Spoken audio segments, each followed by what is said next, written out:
Bapak Ibu masuk ke soal 46. Toleransi dalam kehidupan antar umat beragama berarti A. Tersedia tempat beribadah bagi semua umat beragama dan berdekatan. B.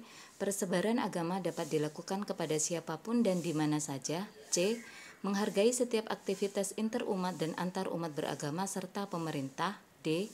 Setiap saat masing-masing individu boleh berpindah dan berganti agama. Atau E. Setiap agama memiliki tujuan dan cara beribadah yang sama kepada Tuhan.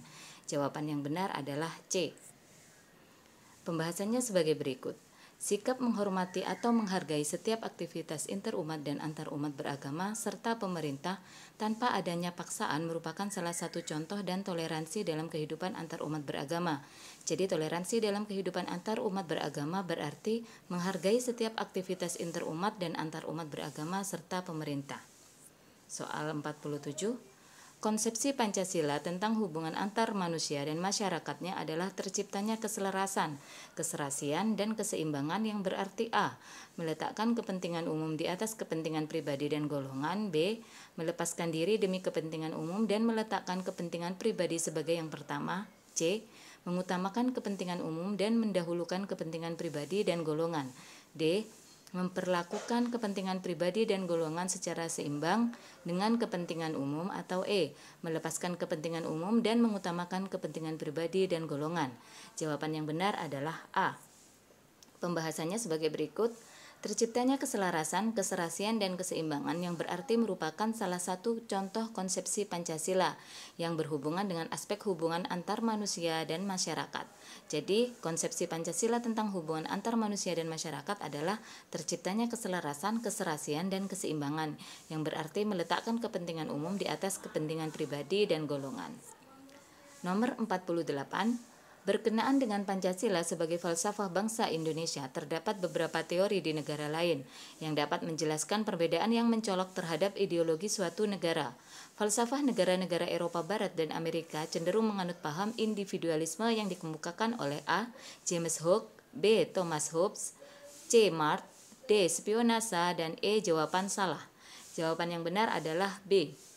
Berkenaan dengan Pancasila sebagai falsafah Indonesia, terdapat beberapa teori di negara lain yang dapat menjelaskan perbedaan yang mencolok terhadap ideologi suatu negara.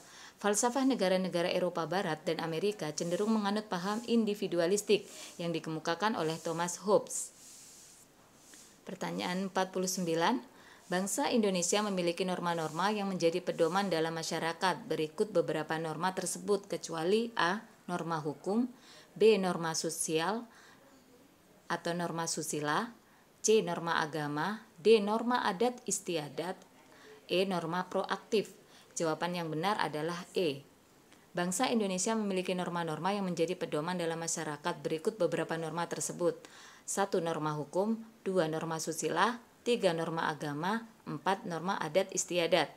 Jadi yang bukan termasuk norma dalam masyarakat Indonesia adalah norma proaktif.